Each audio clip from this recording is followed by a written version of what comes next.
Kemana kemana jalan ke Jakarta, ka dieu ka sisi pasar. Kemana kemana jalan ke surga, ka dieu ka aksi Indosiar. Assalamualaikum warahmatullahi wabarakatuh. Salam yang kedua dikhususkan kepada dewan juri yang saya hormati, kepada teman seiring dan sejawat tumpuan hati belahan jiwa, berat sama dijinjing, ringan sama dipikul, ke darat sama berjalan, dan ke laut sama berenang, serta ke angkasa sama-sama terbang. Assalamualaikum warahmatullahi wabarakatuh. Alhamdulillahi rabbil alamin, wassalatu wassalamu ala asrafil anbiya'i wal mursalin wa ala alihi wa sahbihi ajmain, amma ba'du. Faqala Allah ta'ala fil Qur'anil Karim, a'udzu billahi minasy syaithanir rajim.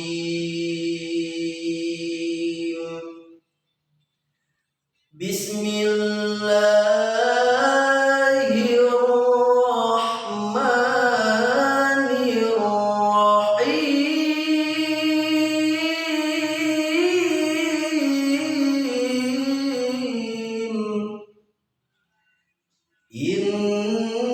Innallaha wa malaikatahu yusholluna 'alan nabi.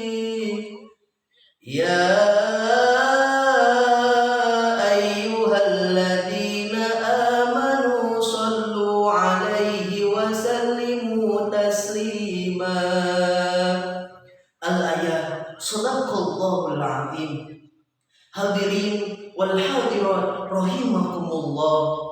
Puja serta syukur marilah kita panjatkan kehadirat Allah Subhanahu wa taala yang Maha Ghafur, yang mana alhamdulillah berkat ridhonya kita semua masih bisa berkumpul dalam keadaan sehat walafiat. Salawat besertakan salam marilah kita curah limpahkan kepada Nabi besar kita yang menjadi khatamin nabiyyin, yang menjadi rahmatan lil alamin, nyatanya Nabi Muhammad sallallahu alaihi wasallam. Tak lupa kepada para keluarganya, pada sahabat-sahabatnya, para tabi'in tabi'atnya, dan mudah-mudahan sampai sekarang kita sebagai umatnya yang turut kepada ajarannya. Amin amin ya Allah ya Rabbal alamin. Hadirin wal hadirat rahimakumullah. Mungkin di antara kita masih banyak yang berpikir, mungkin di antara kita masih banyak yang bertanya-tanya, mengapa kita harus membacakan salawat kepada Nabi Muhammad sallallahu alaihi wasallam. Dalam setiap doa kita, dalam setiap salat kita, mengapa kita harus membacakan salawat kepada Nabi Muhammad sallallahu alaihi wasallam? Padahal Nabi Muhammad sallallahu alaihi wasallam telah dijamin masuk surga oleh Allah Subhanahu wa taala. Hadirin wal hadirat rahimakumullah. Bukan manusia saja, Allah dan para malaikat berselawat juga kepada Nabi Muhammad sallallahu alaihi wasallam. Karena itu beda makna. Yang pertama, Allah bersalawat kepada Nabi Muhammad sallallahu alaihi wasallam sebagai pemberi rahmat atau keselamatan.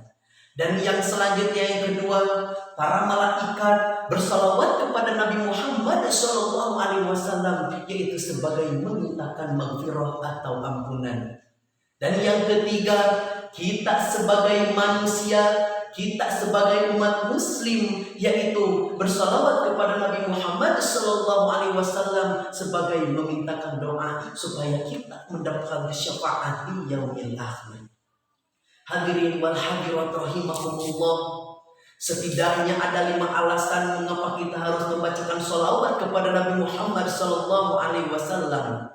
Yang pertama, bersolawat merupakan sebuah perintah Allah Subhanahu wa Ta'ala dalam surah Al-Ahzab ayat 56 yang berbunyi, Innallaha wa malaikatahu yusholluna 'alan nabi ya ayyuhalladzina amanu shollu 'alaihi wa sallimu taslima. Innallaha, sesungguhnya Allah, wa malaikatahu, dan para malaikatnya, yusholluna 'alan nabi, bersalawat kepada Nabi Muhammad sallallahu alaihi wasallam. Ya ayyuhalladzina amanu, hai orang-orang yang beriman, shollu 'ala nabi, bersalawatlah kepada Nabi Muhammad wa taslima, dan keselamatan. Dan yang selanjutnya, mengapa kita harus bersalawat kepada Nabi Muhammad sallallahu alaihi wasallam? Dan yang kedua, yaitu sebagai tata cara kita menanamkan rasa cinta kepada Nabi Muhammad sallallahu alaihi wasallam. Ibaratnya jika seseorang mencintai sesuatu, maka akan sering diulang kali dalam setiap perkataannya. Dan alasan yang ketiga, mengapa kita harus bacakan sholawat kepada Nabi Muhammad SAW, yaitu jika kita membacakan sholawat kepada Nabi Muhammad SAW, maka Allah akan menjauhkan kita dari azabnya. Seperti dalam surah An-Nahl, A'udzu billahi minasyaitonir rajim. Bismillahirrahmanirrahim. Wa ma kana Allahu liyu'adzibahum wa anta fihim wa ma kana Allahu mu'adzibahum wa hum yastaghfirun. Yang artinya, aku tidak akan mengazab mereka selama Nabi Muhammad SAW berada di antara kita, dan aku tidak akan mengazab mereka selama mereka masih memintakan ampunan. Hadirin wal hadirat rahimakumullah, alasan yang keempat mengapa kita harus bacakan salawat kepada Nabi Muhammad SAW, yaitu jika kita mendoakan Nabi Muhammad, maka para malaikat pun bersalawat kepada kita semua. Seperti dalam hadis Nabi Muhammad SAW, barang siapa yang mendoakan orang lain, maka dia akan mendapatkan doa yang setimpal. Itu artinya jika kita mendoakan yang baik kepada orang lain, maka kita akan mendapatkan doa yang baik pula. Dan sebaliknya, jika kita mendoakan yang buruk kepada orang lain, maka kita semua akan mendapatkan doa yang setimpal. Hadirin rahimakumullah, alasan yang kelima mengapa kita harus bacakan sholawat kepada Nabi Muhammad SAW, yaitu alasannya karena sebagai cara terima kasih kita kepada Nabi Muhammad SAW, karena dengan risalah yang diturunkan Allah kepada ia turunkan kepada kita dengan penuh mati-matian, dengan penuh perjuangan supaya kita mendapatkan keselamatan dunia dan akhirat. Hadirin wal hadirat rahimakumullah, seandainya di dunia ini, di wilayah ini, di negara ini, di dunia ini tidak ada yang bersolawat kepada Nabi Muhammad SAW, maka Nabi Muhammad SAW akan dijamin masuk surga. Ibaratnya seperti kita sholat kepada Allah, Allah tidak membutuhkan sholat kita, tapi kita yang membutuhkan sholat kepada Allah Subhanahu wa Ta'ala. Hadirin wal hadirat rahimakumullah, oleh karena itu, marilah kita semua menjadi orang yang berpandai-pandai bersolawat kepada Nabi Muhammad SAW, karena dengan bersolawat mendapatkan keistimewaan yang dijanjikan Allah Subhanahu wa Ta'ala dalam Al-Quran. Wallahu wafiq ila aqwamit thoriq. Wassalamu alaikum warahmatullahi